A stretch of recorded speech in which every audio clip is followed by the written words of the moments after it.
Praise the lord.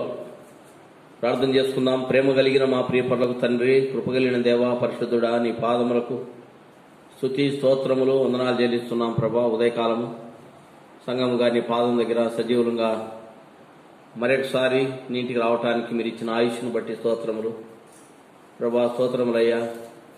ఈ యొక్క సమయంలో ఇంతవరకు మీరు మమ్మల్ని కాపాడినందుకు స్తోత్రములు. ఈ వారమంతా కూడా నీ రెక్కల చాటున భద్రపరిచినారు ప్రభా. స్తోత్రములు. ఉదయకాలం మా తండ్రి మరి ఉపవాసంగా ప్రార్థనగా ప్రార్థించుట కొరకై ప్రభా మరి నీ పాదం దగ్గర మమ్మల్ని మీరు సమకూర్చినందుకై నిన్ను స్తుతిస్తున్నాము. వచ్చిన మా ప్రియులు బట్టి స్తోత్రములు ప్రభా. మరి ఇంకా నీ ఏర్పాట్లు ఉన్న వారు భారం కలిగినటువంటి వారిని నడిపించమని ప్రార్థిస్తున్నాం. దయగలిగిన తండ్రి స్తోత్రములు. ఈ యొక్క ఉదయకాల కోడికలు మీరు తోడైండమని ప్రార్థిస్తున్నాం. పాటల ద్వారా స్తుతించే కృపను దయచేయండి. వాక్యం ద్వారా మీరు మాతో మాట్లాడండి.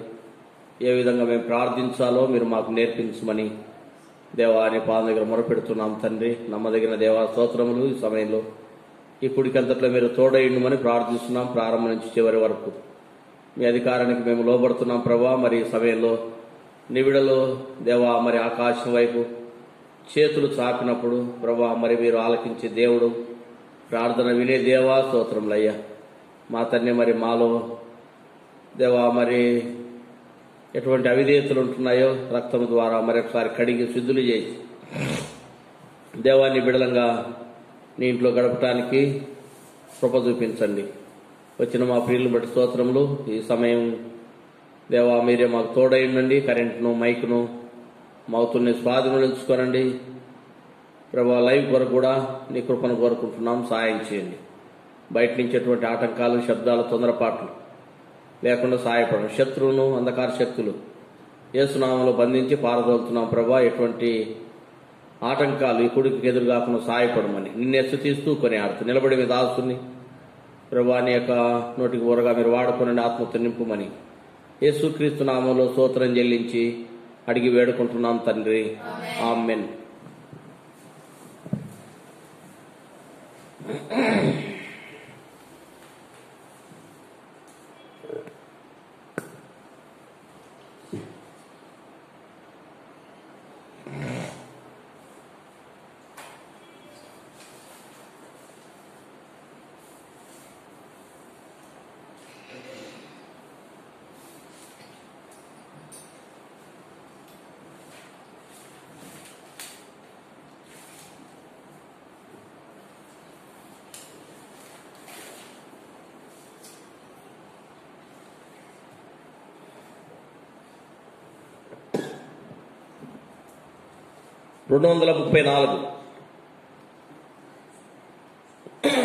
పాట సంఖ్య 234.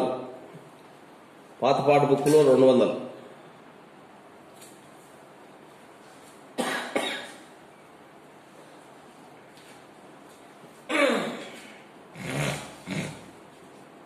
జీవంబునిచ్చిన దేవుడా నే పాడేదా నీకు నిరంతరము. హల్లెలూయా హల్లెలూయా.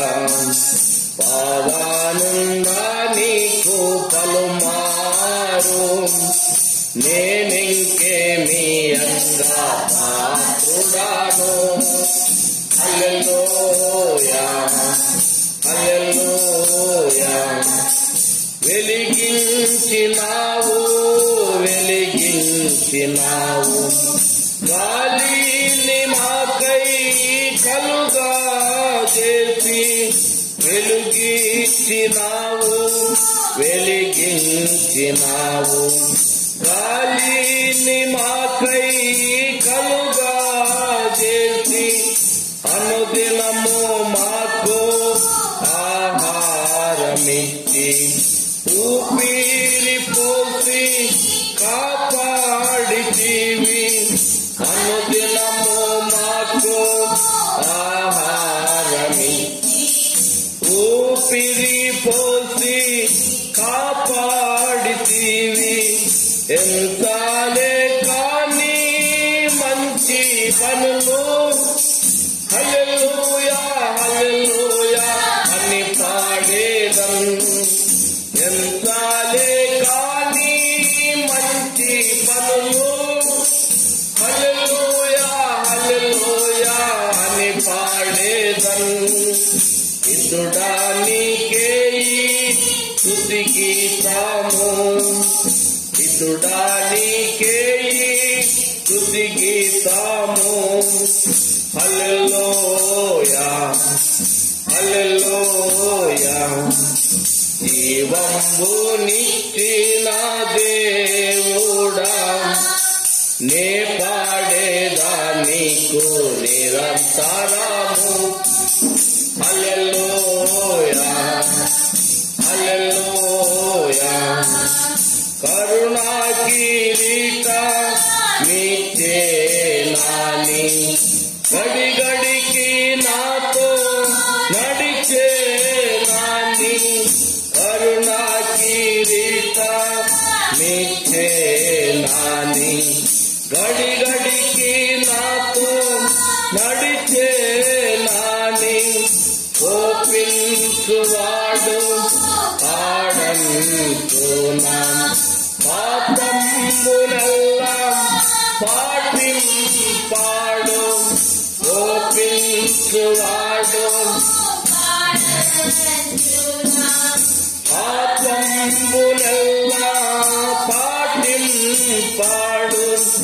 ఎంతాలే కాని మంచి పనులు హల్లెలూయా హల్లెలూయా హల్లెలూయా ఎంతాలే కాని మంచి పనులు హల్లెలూయా హల్లెలూయా అని పాడేదన్ ఇతుడా నీకే ఇతుడా నీకే స్తుతి గీతము హల్లెలూయా హల్లెలూయా జీవంబునిచ్చిన దేవుడా నే పాడేదా నీకు నిరంతరము హల్లెలూయా హల్లెలూయా పావనున్నా నీకు పలుమారు నేనింకేమి అంగా పాత్రుడాను హల్లెలూయా హల్లెలూయా 418 పాట సంఖ్య 418 పాతపాట బుక్ లో 358 ప్రియ యేసు నిర్మించితివి ప్రియమారణ హృదయం ముదమారవస్తియంతునా హృదయాంతరంగమున ముదమారవస్తియంతునా హృదయాంతరంగమున నీరాక్త ప్రభావమున నారోత హృదయంలోను నీరాక్త ప్రభావమున నారోత హృదయంలోను పవిత్ర పరసుము తండ్రి ప్రతి పాపమును పవిత్ర పరసుము తండ్రి ప్రతి పాపమును కడిగి ప్రియ యేసుని మించితివి ప్రియమారణ హృదయం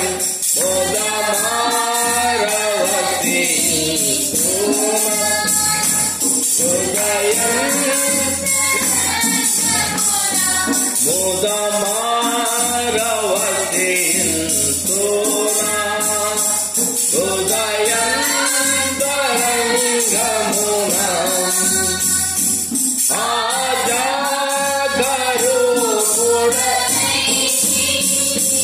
నిజాశ్రయము విడచి ఆజాగరుతుడనైతి నిజాశ్రయము విడచి కరుణారసముతో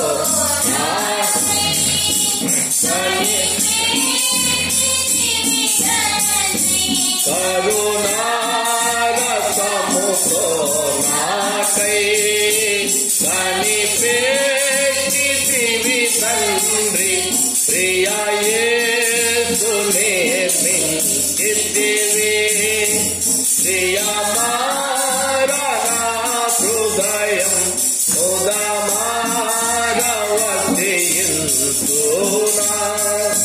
హృదయం తరంగమున ఉదమారవతియునా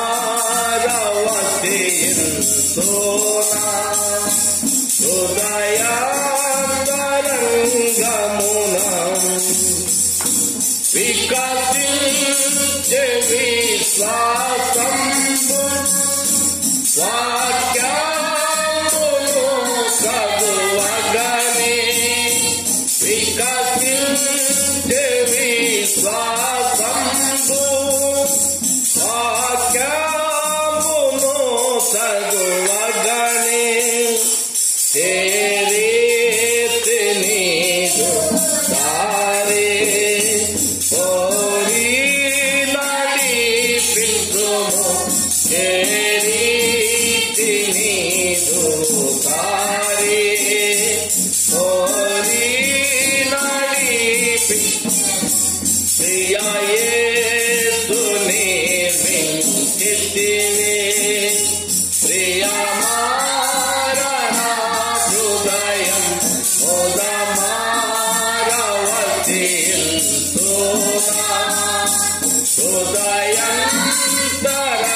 హృదయాంతరంగమున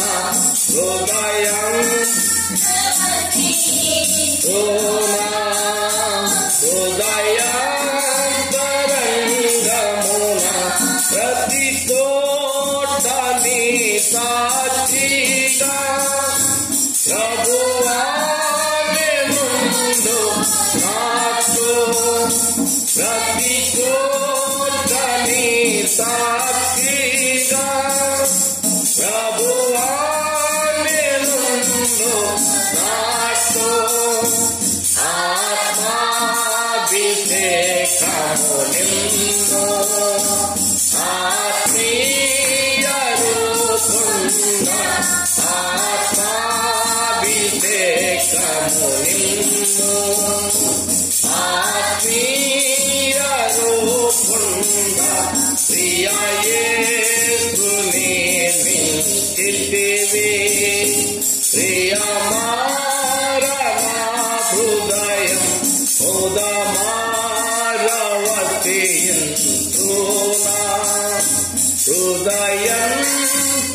హృదయాంతరంగమున ఉదమారవతియునా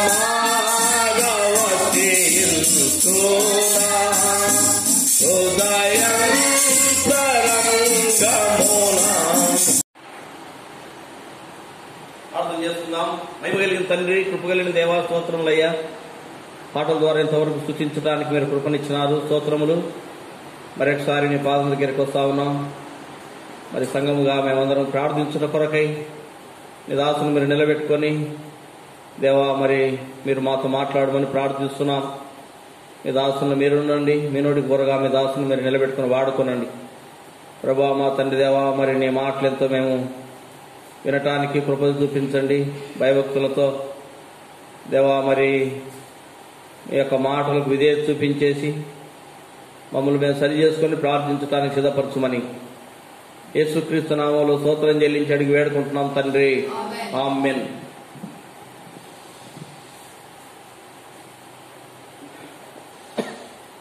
పిల్లరా, ఈ సమయంలో మనము ప్రార్థించుట కొరకు ప్రభు ఇంటికి మనం వచ్చి ఉంటా ఉన్నాం. కాబట్టి ప్రార్థన సంఘముగా పరిచర్యకై మరి ప్రార్థించుట కొరకై సమకూర్చబడ్డాం. ఉపవాసముగా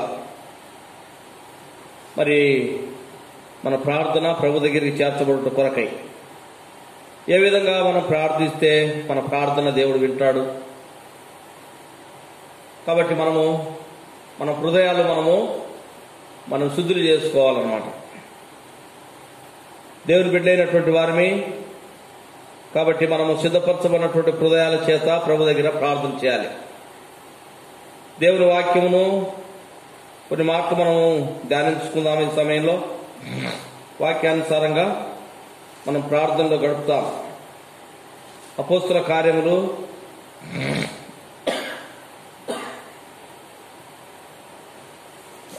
5వ అధ్యాయం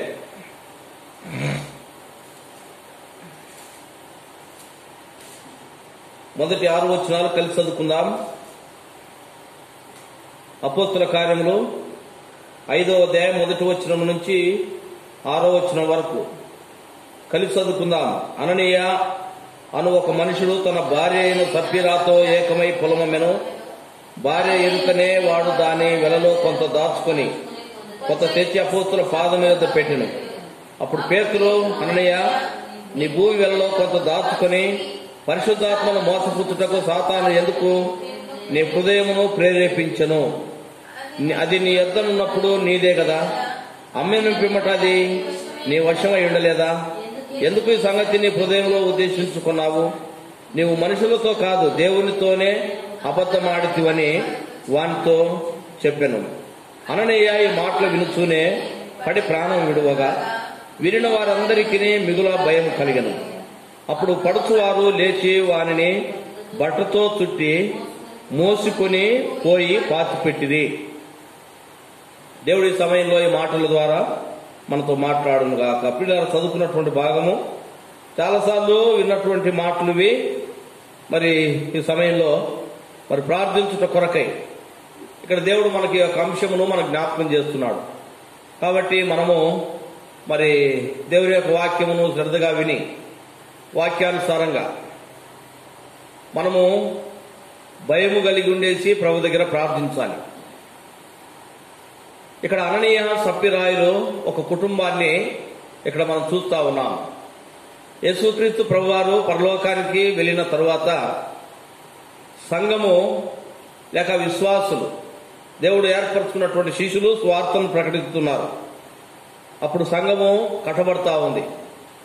యేసు ప్రభువారి లోకంలో ఉన్నప్పుడు చెప్పినాడు ఆయన, నా సంఘమును కట్టుదును అని మత్తయి సువార్త 16వ అధ్యాయంలో ఆయన చెప్పినాడు. ఈ బండ మీద నా సంఘాన్ని నేను కడతాను. ప్రభు పరలోకానికి వెళ్ళిన తర్వాత సంఘము కట్టబడతా ఉంది. ఆది దినాల్లో శిష్యులు దేవుడు వారికి అప్పజెప్పినటువంటి పనిని, స్వార్థను ఎంతో ఆత్మతో నింపబడి ప్రభు స్వార్థను ప్రకటిస్తా ఉన్నాడు. అనేకులు శిష్యుల ద్వారా దేవుని యొక్క మాటలు వింటూ వారి పాపములు ఒప్పుకుంటా ఉన్నారు. రక్షణ బాప్తిస్మ సాక్ష్యం ఇచ్చి సంఘములో చేర్చబడతా ఉన్నారు. ఎంతో బలమైనటువంటి పరిచర్య ఆదిలో జరుగుతూ ఉంది. ప్రభు పరలోకానికి వెళ్ళిన తర్వాత పరిశుద్ధాత్మను పెంతెకోస్తు దినమున కుమ్మరించినాడు. తన యొక్క శిష్యులు పరిశుద్ధాత్మతో నింపబడి దేవుని పనిని చేస్తా ఉన్నారు. అపోస్తల కార్యం 2వ అధ్యాయంలో చూడండి. అపోస్తల కార్యం 2వ అధ్యాయము 43వ వచనం, 44వ వచనం. విశ్వసించిన వారందరూ ఏకముగా కూడి తమకు కలిగినదంతయు సముష్టిగా ఉంచుకొనిరి. ఇది గాక వారు తమ స్థిరాస్తులను అమ్మి అందరికీ వారి వారి అక్కర కొలది పంచిపెడతా ఉన్నారు. కనుక శిష్యులు స్వార్థను ప్రకటించినప్పుడు ఎంతో మంది రక్షణ పొందినారు, సంఘముగా చేర్చబడ్డారు. 2వ అధ్యాయము అపోస్తల కార్యం 2వ అధ్యాయంలో మనం చదువుకున్నాము. ఆ పై వచనాల్లో చూస్తే పేతురు పరిశుద్ధాత్మతో నింపబడి బోధించినప్పుడు దాదాపు ఒకే దినమున దాదాపు 3000 మంది రక్షించబడ్డారు. వారందరూ బాప్తిస్మ సాక్ష్యం ఇచ్చినారు, సంఘములో చేర్చబడ్డారు.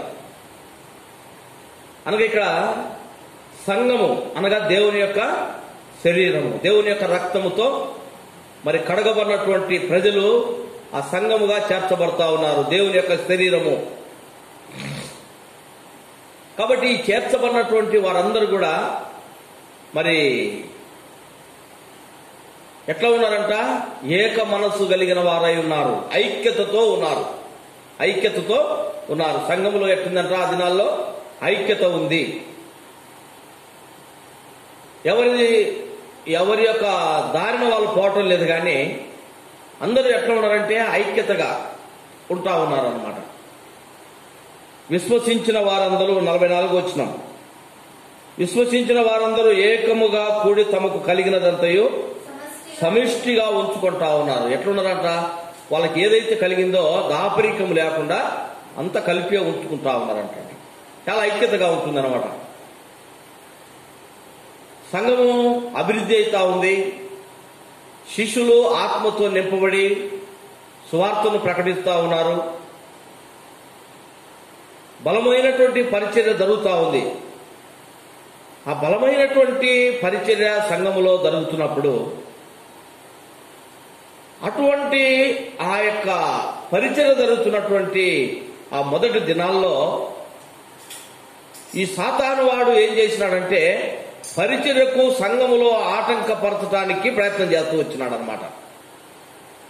పరిచర్యకు ఆటంకపరచడానికి సంఘములో సాతాను వాడు ఒక కుటుంబాన్ని ఏర్పరచుకున్నాడు. అననీయ కుటుంబం అన్నమాట. ఈ అననీయ కుటుంబము కనుక ఇక్కడ సాతాను యొక్క మాటలు వారు వింటూ వచ్చినారు. వారు ఆ దినంలో మొదటి ప్రభు పరలోకానికి వెళ్ళిన తర్వాత సంఘము కట్టబడతా ఉంది, నానాటికి అభివృద్ధి చెందుతా ఉన్నారు. రక్షించబడినటువంటి వారు సంఘములో చేర్చబడతా ఉన్నారు. ధనికులు మరి పేదవారు ఎటువంటి భేదాలు లేకుండా మరి ఒకరి అక్కర్లు ఒకరు తీర్చుకుంటా ఉన్నారు. ఒకరికి కలిగింది ఇంకొకరికి పెడతా ఉన్నారు. వారందరికీ దాపరికం లేకుండా అందరు తెచ్చుకొని పంచుకొని తింటా ఉన్నారన్నమాట, లేని వారికి పెడుతూ ఉన్నవారు. ఇటువంటి ఆ పరిస్థితులలో ప్రియులరా ఇది వాళ్ళు అనుకున్నటువంటిది అన్నమాట. ఆ విధంగా పెట్టాలి, ఆ విధంగా చేయాలన్నది ఇది దేవుడు చెప్పినటువంటి ఆజ్ఞ మాత్రం కాదు. దేవుడు చెప్పిన ఆజ్ఞ కాదు. కూడుకున్నట ద్వారా వారు మాట్లాడుకున్నట్టు లేక వారిలో విశ్వాసులలో వచ్చినటువంటి ఐక్యత అది. 2వ అధ్యాయం 45 వచనం చదవండి. అపోస్తల కార్యం 2:45లో చర స్థిరాస్తులను అమ్మి అందరికీ వారి వారి అక్కర కొలది పంచి పెడతా ఉన్నారు. ఎన్ని చదివినామా? 46 వచ్చిన కూడా. మరియు వారు ఏక మనస్కులై ప్రతిదినము దేవాలయంలో తప్పక కూడుకొనుచు ఇంటింట రొట్టె విరుచుచు దేవుని స్తుతించుచు ప్రజలందరి వలన దయ పొందుతా ఉన్నారు. చూడండి, ఇక్కడ మనం చూస్తున్నాం అనమాట. సంఘము అభివృద్ధి అయిపోతా ఉంది. ఇంటింట వాడు కూడుకుంటా ఉన్నారు, దేవుని స్తుతిస్తా ఉన్నారు, ప్రతిదినం కూడుకుంటా ఉన్నారు. ఆ విధంగా పరిచర్య జరుగుతూ ఉంది. ఒకరికి కలిగింది ఒకరు తెచ్చిపెడతా ఉన్నారన్నమాట. 4వ అధ్యాయము 36 వచనంలో చదవండి. అపోస్తల కార్యం 4వ అధ్యాయం 36 వచనం. కుప్రలో పుట్టిన లేవీయుడగు యోసేపును ఒకడుండెను. హెచ్చరిక పుత్రుడు అని అర్థమిచ్చు బర్నబాను పేరు పెట్టినారన్నమాట. ఎవరంటే ఇతని పేరు? ఇతడు కుప్రలో పుట్టినటువంటి యోసేపు అన్నట్టు అతను. కనుక ఇతను ఏం చేస్తా ఉన్నాడు? 37వ వచనంలో ఇతడు భూమి గలవాడై ఉండి దానిని అమ్మి దాన్ని వెల తెచ్చి అపోస్తలుల పాదము మీద పెట్టినాడు అన్నమాట. 5 వచనాలు చదవండి ఒకసారి. 32వ వచనం. విశ్వసించిన వారందరూ ఏక హృదయమును ఏకాత్మను గలవారై ఉండి ఎవడును తమకు కలిగిన వాటిలో ఏది తమదని వారు అనుకోవటం లేదు. 2వ అధ్యాయంలో చదువుకున్నాం 44 వచనంలో. విశ్వసించిన వారు, రక్షించబడినటువంటి వారు ప్రభు రక్తంతో కడగబడినటువంటి వారు, సంఘంలో చేర్చబడినటువంటి వారు ఎట్లా ఉన్నారంటే ఏక మనస్సు కలిగిన వారై ఉంటున్నారు. ఎటువంటి భేదాలు లేవు ఆ దినాల్లో. సంఘము ఎంతో ఐక్యత కలిసి ఉంటున్నారు. ప్రేమ వారిలో ఏం కనపడుతుందంటే క్రీస్తు యొక్క ప్రేమ కనపడతా ఉంది. చేర్చబడినటువంటి వారు సంతోషంతో వారి కష్ట సుఖాలు వారు తెలుసుకుంటున్నారు, ప్రభువును స్తుతిస్తూ ఉన్నారు. శిష్యులు పరిశుద్ధాత్మతో నింపబడి దేవుని యొక్క సువార్తను విరివిగా ప్రకటిస్తూ ఉన్నారు. కనుక అక్కడ వారు ఏమి కూడా భేదం లేకుండా వారు ఎట్లున్నారంటే వారు కలిగినది ఎవరిది కూడా మాది అనుకోకుండా అందరి కూడా సమిష్టిగా ఉంటా ఉన్నారన్నమాట. ఇక్కడ మనం చూస్తా ఉన్నాం. అటువంటి పరిస్థితులలో ఈ యేసేబు అనే అతను 36 వచ్చినాం. అక్కడ యేసేబు అని ఒకడుండెను, ఇతనికి అపోస్తలులు హెచ్చరిక పుత్రుడని అర్థమిస్తూ బర్నబాను పేరు పెట్టినారు. ఇతనికి ఏమన్నదట, భూమి ఉన్నదట. అతనికి ఒక భూమి ఉంటే ఏం చేసినాడంట, అతను అమ్మినాడు. అమ్మిన తర్వాత ఏం చేసినాడంట, అమ్మినప్పుడు వచ్చినటువంటి ఆ యొక్క ధనము లేక డబ్బులన్నీ కూడా తెచ్చి అందరి మరి సంఘం దగ్గర పెట్టినాడు. ఎందుకంటే వారికి ఎందుకు యేసేబు అక్కడ ఆ విధంగా తెచ్చినాడు అనగా బర్నబా ఎందుకు అది తెచ్చినాడనంటే వారందరూ కూడా ఏక మనస్సు కలిగిన వారై ఉంటా ఉన్నారు. సంఘంగా ఒకరికొకరు భేదాలు లేకుండా ఉంటా ఉన్నారు. కాబట్టి వారి కష్ట సుఖాలు వారు ఉంటా ఉన్నారు. ఈ యేసేబు అనేటతనికి లేక బర్నబా అనేటతనికి అది ఎంతో ఆనందాన్ని కలిగించిందనమాట, సంఘం ఆ విధంగా ఐక్యతగా ఉండటం. కాబట్టి తను ఏం చేసినాడంటే భూమి అమ్మితే వచ్చినటువంటి డబ్బులు ఏం కూడా దాచిపెట్టుకోకుండా, అతనికి అవసరం లేదు కదా ఇక, ఎందుకంటే ప్రతిదీ అందరు కలిసే పంచుకుంటా ఉన్నాం సంఘంలో. అటువంటి ఉద్దేశం చేత ఏం చేసినాడంటే ఆ అమ్మినప్పుడు వచ్చినటువంటి డబ్బులన్నీ తీసుకొచ్చేసి అక్కడ పెట్టేసినాడు, సంఘమును తీసుకొచ్చినాడు. వారందరికీ అక్కర్ల కొరకై వారు పంచి పెడతా ఉన్నారు. పిల్లలు తెచ్చినటువంటి వాడు అతను బతకం లేదనమాట. దాన్ని తెచ్చి ఎక్కడ పెడుతున్నాడంట, దాన్ని వెల తెచ్చి అపోస్తుల యొక్క పాదముల యొద్ద పెడతా ఉన్నాడు. దేవుని శిష్యుల యొక్క పాదం దగ్గర తెచ్చిపెట్టినాడు. తీసుకొచ్చినటువంటి దాన్ని ఇదిగో నాది అని చెప్పేసి 10 మందికి గొప్పగా ఉంటాడు చెప్పకట్టం లేదనమాట. ఎట్లా ఉన్నారంటే వారందరూ ఏక మనసు కలిగిన వారు ఉంటున్నారు. ఒకరిని ఒకరు వారికి వారే హెచ్చించుకోవాలనుకోవటం లేదు. నాకున్నది కాబట్టి నేను తీసుకొచ్చినానని చెప్పి తన యొక్క గొప్పతనాన్ని తను పొగుడుకోవటం లేదు. యేసు ప్రభు ఏ విధంగా అయితే ఉండమన్నాడో అదే విధంగా వారు ఉంటూ వస్తా ఉన్నారు. కాబట్టి ఇది ఒకరు చేసేది ఒకరికి తెలియకుండా ఉంటాం. యేసు ప్రభు వారు చెప్తూ వచ్చినాడు మత్తయి సువార్త 6వ అధ్యాయంలో. చూడండి ఆ భాగాన్ని 2వ వచనం నుంచి చదవండి. మత్తయి సువార్త 6వ అధ్యాయం 2వ వచనం నుంచి త్వరగా. కావున నీవు ధర్మం చేయనప్పుడు మనుషుల వలన ఘనత నొందవలెనని వేషధారులు సమాజ మందిరములో వీధులలోనూ చేయులాగున నీ ముందర బూర ఊదింపవద్దు, వారు తమ ఫలము పొంది ఉన్నారని నిశ్చయముగా మీతో చెప్పుచున్నాను. కనుక దేవుడు చెప్పినాడు అనమాట ఆ మాట. మనుషులు మిమ్మల్ని గొప్పగా పొగుడుకోవాలని ఈ బూర ఊదించుకోవటం, ఇదిగో నేనే పట్టుకొచ్చినాను. ఇది ఎవరి లక్షణాలంట, ఇది ఎవరికి ఉండేటటువంటి లక్షణాలంటే దేవుడు వాక్యంలో యేసు ప్రభు వారు చెప్తూ వచ్చినాడు. మత్తయి సువార్తలోనే 23వ అధ్యాయంలో 5వ వచనంలో ఆ మాట రాయబడ్డది అన్నమాట. ఆ 23వ అధ్యాయం అంతా కూడా పరిచయుల గురించి చెప్తూ వచ్చినాడు. వేషధారులైనటువంటి వారు, వారు వేషం వేసుకున్నటువంటి వారు, అగ్రస్థానాన్ని ఆశ్రయించేటటువంటి వారు, మనుషుల వలన మెప్పు పొందేటటువంటి వారు. చదువు 5వ వచనం నుంచి. మనుషులకు కనబడు నిమిత్తము చూడండి, తమ పనులన్నీ కూడా మనుషులకు కనబడాలనే ఎవరు చేసేది, పరిచయులు అన్నమాట. కాబట్టి వారిని ఏమన్నాడంటే అక్కడ వేషధారులారా అని యేసు ప్రభువు వారి యొక్క అధ్యాయం అంతా కూడా 23వ అధ్యాయం అంతా కూడా అదే విధంగా చెప్తూ వచ్చినాడు అనమాట. ఇక్కడ సంఘములో చేర్చబడినటువంటి వారు వేషధారులుగా ఉండాలనుకోలేదన్నమాట. నిజమైనటువంటి విశ్వాసముతో ఉన్నారు, లేక తగ్గింపు కలిగి ఉంటా ఉన్నారు, ఐక్యతతో ఉంటా ఉన్నారు. కాబట్టి ఈ యొక్క యేసేపు బర్నబా, యేసేపును మారుపేరు కలిగినటువంటి బర్నబా ప్రియులారా, ఇతను ఏం చేసినాడంటే తన భూమి అమ్మిన తర్వాత వచ్చినటువంటి డబ్బులు తెచ్చి అతను తెచ్చేసి ఏదో వనకొచ్చేయటం. ఈ దినాల్లో సంఘాలను మనం చూస్తా ఉన్నాం అన్నమాట. ఏమైనా తీసుకొస్తే అది వారికి గొప్పగా పొగుడుకుంటూ ఆ యొక్క డబ్బును లేక ఏ విధమైనటువంటి ఖర్చు పెట్టారో అది కూడా వీళ్ళకి తెలపాలా. లేకపోతే ఒక వస్తువు తెస్తే కొన్ని డినామినేషన్లు ఎట్టున్నాయంటే ఏదైనా ఒక వస్తువు కొనుక్కొస్తే దానికి ఏం చేయాలంట, వాళ్ళ పేరు రాసి పెట్టడం అలవాటు. వాళ్ళ ఇంటిలో ఒక ఫ్యాన్ కొనుక్కొచ్చే 3 రెక్కలకు ఆయనకు 3 కొడుకులు కనుకైతే 3 కొడుకుల కుటుంబాల పేర్లు ఉంటాయన్నమాట.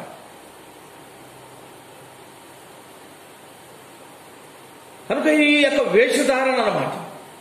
అయితే ఇక్కడ ఇతను ఎట్లా ఉన్నాడంట, ఈ బర్నబా ఎట్లా ఉన్నాడంటే అది తీసుకొచ్చేసి అపోస్తుల పాదం దగ్గర పెట్టాడు. అయ్యా మీరు ఎట్లా వ్యక్తి చేస్తారో ఇది దేవుని పరిచర్యకై, ఇది మీ బాధ్యత, తెచ్చిపెట్టు వరకే నా బాధ్యత. ఎంతగానో దీనుడై తగ్గించుకొని తీసుకొచ్చి పెట్టినాడు. అయితే మనం చదువుకున్నాం 5వ అధ్యాయంలో ఒక కుటుంబం, అననీయ సప్పిరాయిలు భార్యాభర్తలు. వారు ఏం చేసినారట, వారికి కూడా పొలం ఉన్నది. ఆ పొలం అమ్మినారు. వారు కూడా పొలం అమ్మిన తర్వాత డబ్బు వచ్చింది. డబ్బు వస్తే ఏమైపోయిందంట, ఆ డబ్బును చూసిన వెంటనే వారు ఈ యొక్క బర్నబా ఎట్లయితే దేవుడింటికి అమ్మినప్పుడు వచ్చిన ధనమంతా దేవుడింటికి తీసుకుపోయినాడో ఆ విధంగా వీళ్ళు కూడా తీసుకుపోవాలి.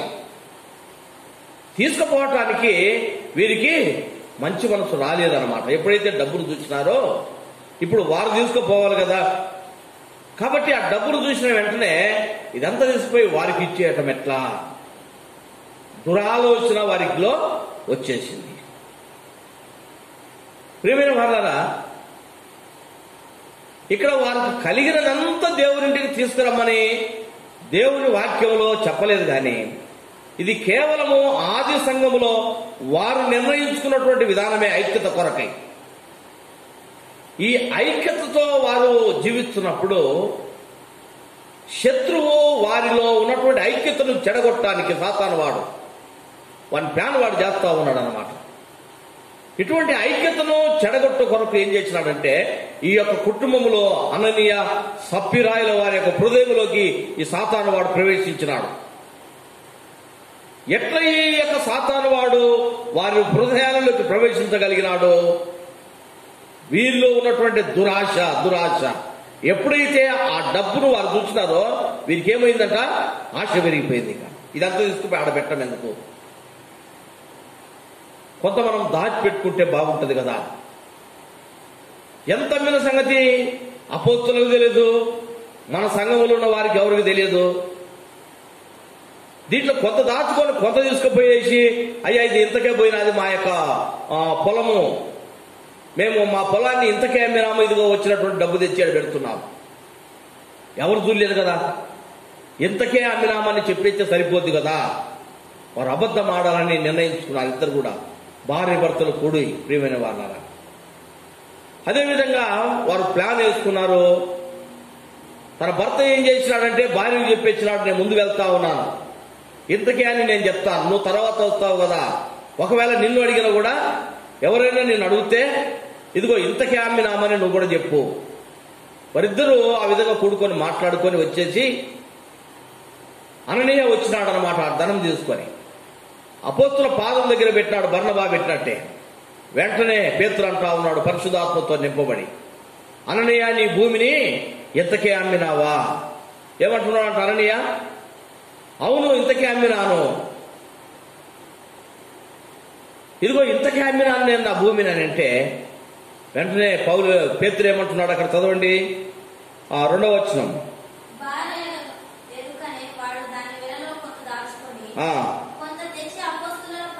అపోస్తుల పాదం మీద పెట్టిను. అప్పుడు పేతురు, అననీయ నీ భూమి వెలలో కొంత దాచుకొని పరిశుద్ధాత్మను మోసపుచ్చుటకు సాతాను నీ హృదయంలో ఎందుకు ప్రేరేపించను? చూడండి ప్రియులారా, ఇక్కడ అంటా ఉన్నాడు అనమాట. పేతురు అడుగుతా ఉన్నాడు, అననీయ నీ భూమిని ఇంతకే అమ్మినావా? ఎస్, ఇంతకే అమ్మినాను అననీయ చెప్తా ఉన్నాడు. వెంటనే పేతురు అంటా ఉన్నాడు, ప్రియమైన వాళ్ళారా,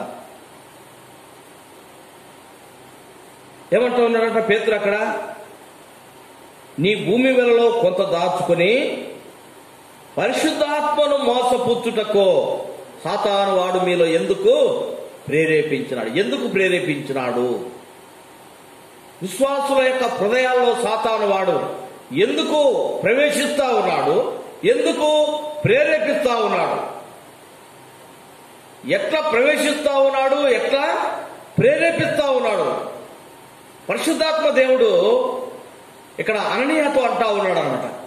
ఎందుకు సాతాను నీలో నీలో ప్రేరేపించినాడు? ప్రేరేపించాలంటే మొదట ప్రవేశించాలి కదా. మొట్టమొదట వాడు మన హృదయంలో ఉన్నటువంటి వాడే. ప్రభు రక్తము చేత ఎప్పుడైతే మనం కడగబడ్డామో సాతాను వాడు మన హృదయంలో నుంచి దేవుడు వాడిని పారదోలినాడు అనమాట.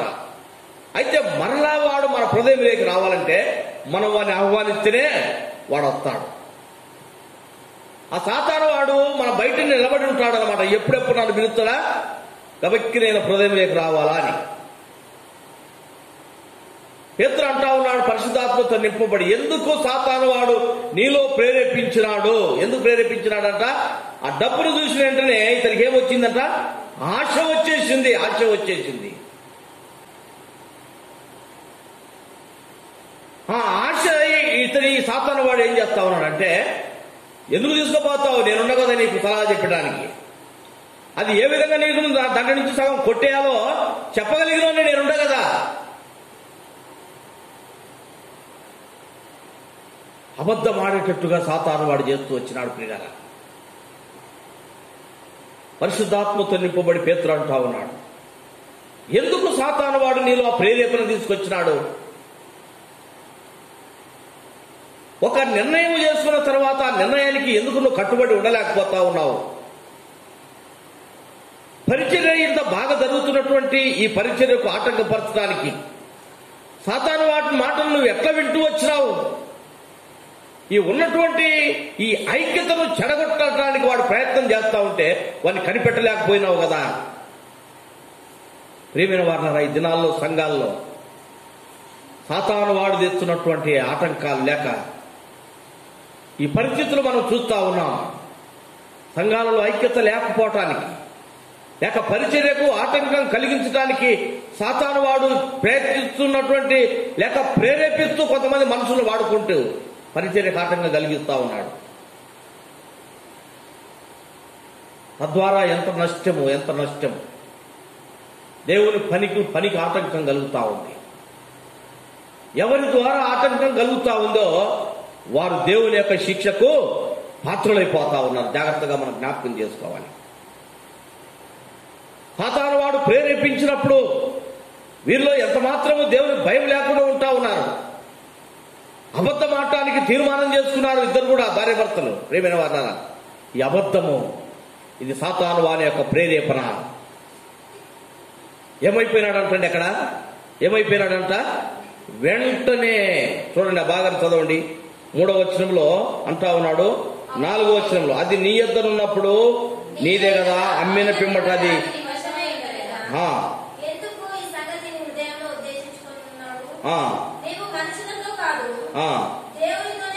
దేవునితోనే అబద్ధం ఆడుతూ. చూడండి, ఎవరితో ఆడినారంట? దేవునితో అబద్ధం ఆడుతా ఉన్నారు. మనుషులతో కాదు, దేవునితో. విశ్వాసులు సంఘానికి మందిరానికి వచ్చి సేవకుల దగ్గరికి వచ్చి ఏం చెప్తారంట? ఏమేమో అబద్ధాలు. ప్రేమైనటువంటి వారాల పరిశుద్ధాత్మతో నింపబడినటువంటి దేవుని యొక్క దాసులతో మాట్లాడే విషయంలో అననీయ సప్పీరాయలు పేతురుకి ఏం తెలుసు? ఏం తెలియదు కదా, మనం చెప్తేనే కొంత తెలిసేది. దేవుడు ఏర్పరచుకున్నటువంటి దాసులతో మాట్లాడే విషయాల్లో కనుక ఇక్కడ అంటా ఉన్నాడనమాట, నువ్వు మనుషులతో కాదు దేవునితోటి నువ్వు అబద్ధమాడినావు, దేవునితో అబద్ధమాడినావు. ఎప్పుడైతే అననీయ ఈ మాటలు వింటున్నాడో వెంటనే పడి ఏమైపోయినాడట, ప్రాణం విడిచినాడు. ప్రియమైనటువంటి వారు చూస్తా ఉన్నాం, దేవుని పనికి ఆటంకపరచడానికి శత్రువు చేస్తున్నటువంటి పనులు ప్రయోగాలు, దేవుని పనికి ఆటంకం కలిగించుట కొరకై, దేవుని యొక్క సంఘములో ఐక్యతను చెడుపుట కొరకై సాతానువాడు కొంతమందిలో ప్రేరేపణ కలిగిస్తా ఉన్నాడు. కొంతమంది కొందరి హృదయాల్లో ఉంటా ఉన్నాడు. వారి మాటలు వింటా ఉన్నారు, సాతాను యొక్క మాటలు వారు వింటా ఉన్నారు, అబద్ధమాడుతా ఉన్నారు. ఎన్నెన్నో కార్యాలు, దేవుని పనికి ఆటంకం కలిగించినటువంటి కార్యము. ప్రేమైనటువంటి సహోదరుడా సహోదరి, ఒకవేళ సాతాను వాడు నీలో ఉండి నీ ద్వారా చేపిస్తా ఉన్నాడా, జాగ్రత్త.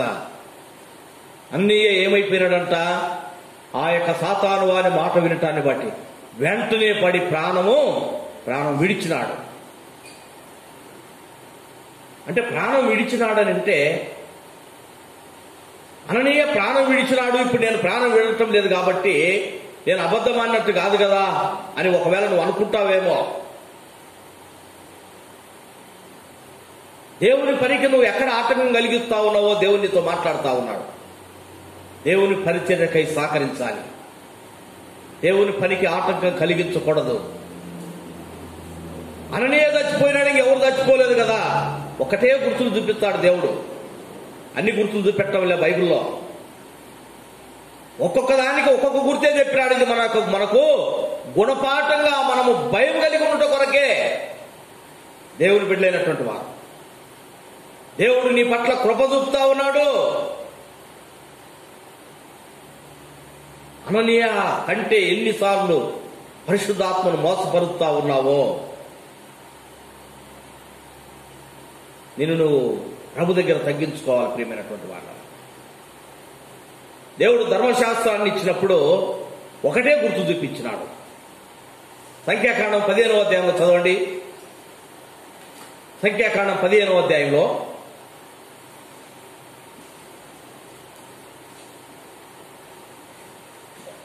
సంఖ్యాకాండం 15వ అధ్యాయం 32వ వచనం నుంచి, ఇశ్రాయేలీయులు అరణ్యములో ఉన్నప్పుడు ఒకడు విశ్రాంతి దినమున కట్టెలు ఏరుట చూచి, వాడు కట్టెలు ఏరుట చూచిన వారు మోషే యొద్దకును అహరోనుల యొద్దకును సర్వ సమాజము యొద్దకును వారిని తీసుకొని వచ్చిరి. వానికి ఏమి చేయవలనో అది విషదపరచబడలేదు గనుక వానిని కావలిలో ఉంచిరి. తర్వాత యెహోవా ఆ మనుషుడు మరణ శిక్ష నొందవలెను, సర్వ సమాజము పాలెము వెలుపల రాళ్లతో వాని కొట్టి చంపవలనని మోషేకుతో చెప్పెను. కాబట్టి యెహోవా మోషేకు ఆజ్ఞాపించినట్లు సర్వ సమాజము పాలెము వెలుపలికి వాడిని తీసుకొని పోయి రాళ్లతో వాడిని ఏం చేశారట, సావుగొట్టినారు. రాళ్లతో సావుగొట్టినారు. దేవుడు ధర్మశాస్త్రాన్ని ఇచ్చినాడు ఇశ్రాయేలీయులకు. ఏ విధంగా వారు జీవించాలో వారికి కొన్ని ఆజ్ఞలు ఇచ్చినాడు. నా విశ్రాంతి దినమును పరిశుద్ధంగా ఆచరించమని చెప్తూ వచ్చినాడు. ఎవరు కూడా ఆ దినమున ఏ సొంత పనులు చేయొద్దంటా వచ్చినాడు. ఆ ఇంట్లో ఉన్నటువంటి దాసులు కూడా పని చేయకూడదని చెప్తూ వచ్చినాడు. ఒకడు ఏం చేసినాడంట, అదే దినమున పోయి కట్టెలు ఏరుకుంటా ఉన్నాడు వంట చేస్తానికి. వెంటనే చూసినారన్నమాట, తీసుకొచ్చినారు ఆ మనిషిని, మోషే దగ్గర తీసుకొచ్చినాడు. ప్రభు ఏం చెప్తాడో అది పాటించాలి, తీసుకొచ్చి నిలబెట్టినారన్నమాట. దేవుడు ఏం చెప్పినాడు, నా ఆజ్ఞను అతిక్రమించినాడు కాబట్టి వాడిని సర్వ సమాజం అందరూ కూడా రాళ్లతో కొట్టి చంపాలి. వాడు మరణ శిక్ష పొందాల్సిందే. అది ఎవరైతే చూసినారో ఇశ్రాయేలీయులందరూ ఏమొచ్చింది, భయం పుట్టింది, భయం వచ్చేసిందనమాట. కాబట్టి సంఘములో దేవుని వాక్యంలో ఒక్కొక్కటే చూపిస్తా ఉన్నాడు, మనకు రాసిపెట్టినాడు అనమాట. అననీయ సప్పీరాల యొక్క మరణం, పరిశుద్ధాత్మను మోసపుచ్చటం, అబద్ధం చెప్పటం ఎందుకు రాసిపెట్టినాడంటే మనం భయం కలిగి నడుచుకుంట కొరకే. ఇంకోసారి జ్ఞాపకం చేసుకుంటా, యెహోషువ గ్రంథం 7వ అధ్యాయం 1వ వచనం చదవండి. శపితమైన దాని విషయంలో ఇశ్రాయేలు తిరుగుబాటు చేసిరి. ఎట్లనగా యూదా గోత్రములో జరహు మునిమనమడును కర్మి కుమారుడైన ఆకాను శపితము చేయబడిన దానిలో కొంత తీసుకొని గనుక యెహోవా ఇశ్రాయేలుల మీద ఏం చేసినాడట? పాపం వచ్చేసి. దేవుడు చెప్పినాడు అక్కడ 6వ అధ్యాయంలో, శపితమైన దాంట్లో ఎవడు ఏం తీసుకోవద్దన్నాడు. ఈ ఆకానటోడు ఏం చేసినాడంట? వాళ్ళకి ఎవరు తెలియకుండా తీసుకుపోయి కొంత దాచిపెట్టుకున్నాడు. నన్ను ఎవరు చూడటం లేదనుకుంటా ఉన్నాడు. ఏమొచ్చింది వారి మీదకి? ఇశ్రాయేలుల మీదకి ఏమొచ్చింది? దేవుని యొక్క కోపం వచ్చింది. ఓడిపోతా ఉన్నారు శత్రు చేతిలో. ఇశ్రాయేలును విడిపించినాడు.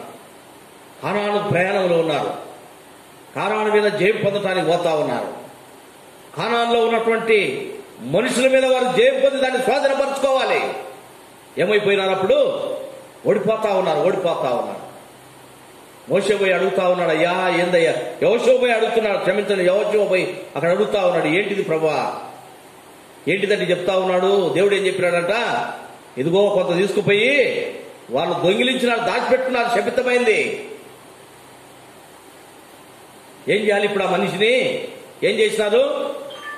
రాళ్లతో కొట్టి చంపినారు. ప్రియులారా, దేవుడికి పరిశుద్ధ గ్రంథంలో మన కొరకు దేవుడు కొన్ని విషయాలు రాసిపెట్టినాడు.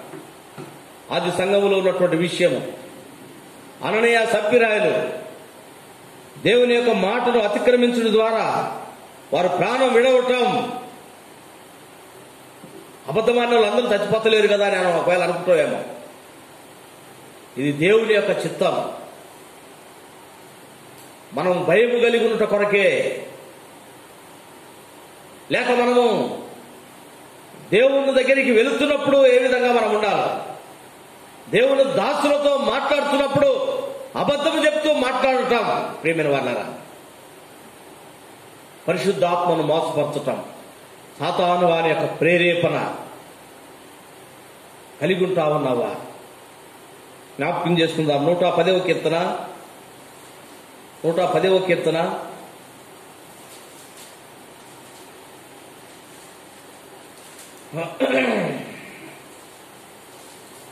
110వ కీర్తన 10వ వచనం చదవండి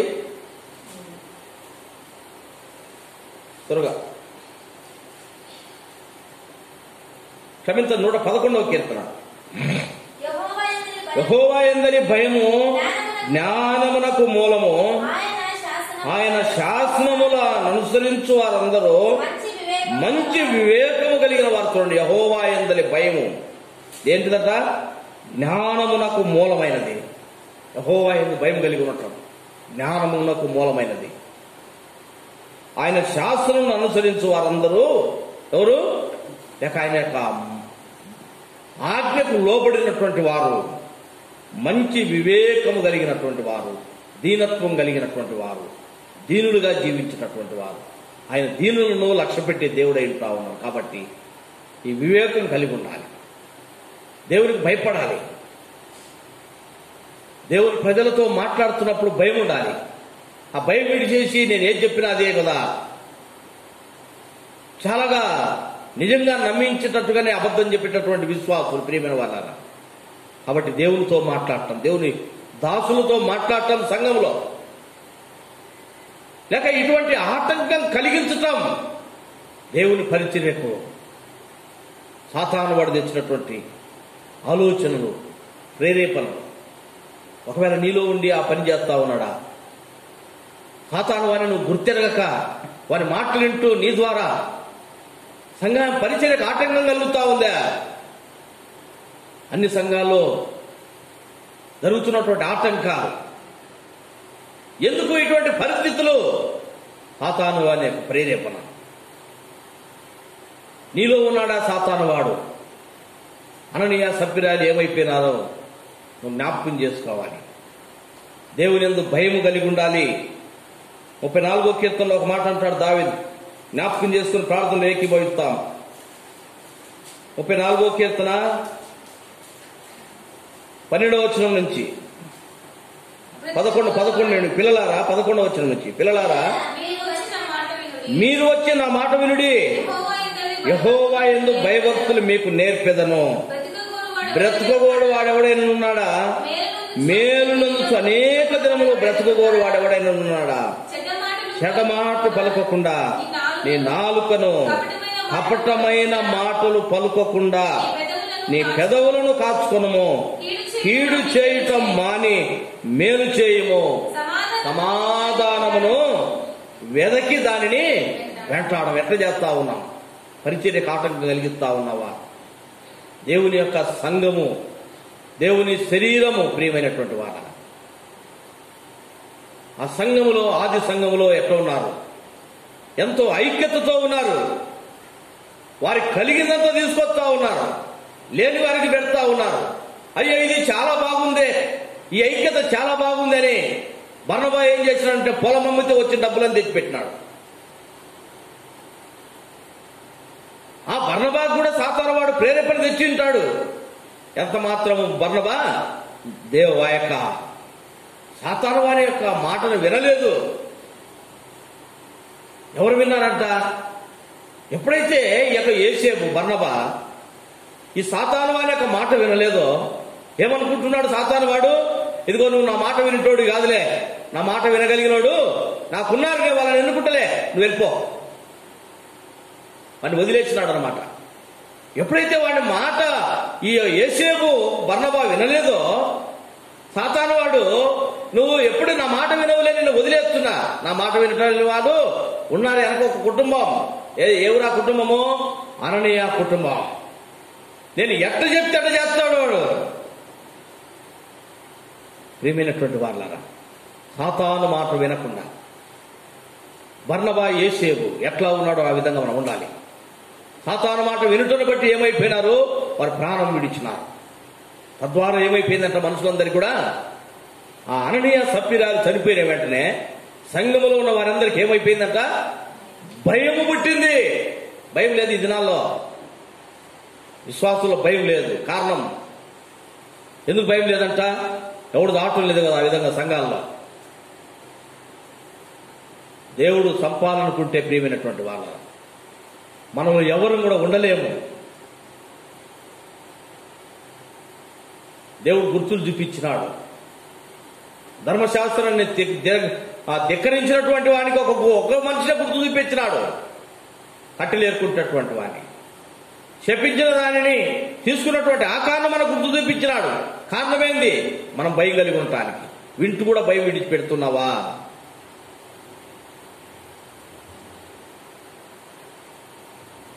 దేవుని యొక్క శిక్ష మీదికి వస్తుంది, జాగ్రత్తగా ఉండాలి. కాబట్టి మనం ఏం చేయాలి? ఒకవేళ సాతాను వాని మాట వింటూ దేవుని పరిచర్యకు ఆటంకం కలిగిస్తున్నామా? సంఘము అభివృద్ధి చెందకపోవటానికి కారణమవుతా ఉన్నామా? దేవుని స్వార్థ ప్రకటించడానికి ఆటంకం కలిగించే వారిగా ఉంటున్నామా? దావీదంతా ఉన్నాడు, బ్రతకగోరే వారు ఎవడైనా ఉన్నాడా?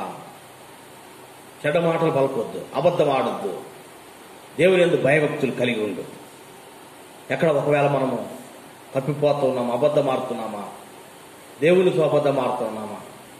పరిశుద్ధాత్మతో నింపబడినటువంటి తన దాసులతో అబద్ధం ఆడుతున్నామా? దేవుని ఇంటికి వచ్చేసి ఫోన్ చేసి బ్రదర్ గారు అంటే ఏమంటారంటే ఏదో ఒక సాగు చెప్పేస్తారు అనమాట దేవుని దగ్గరికి రావటానికి.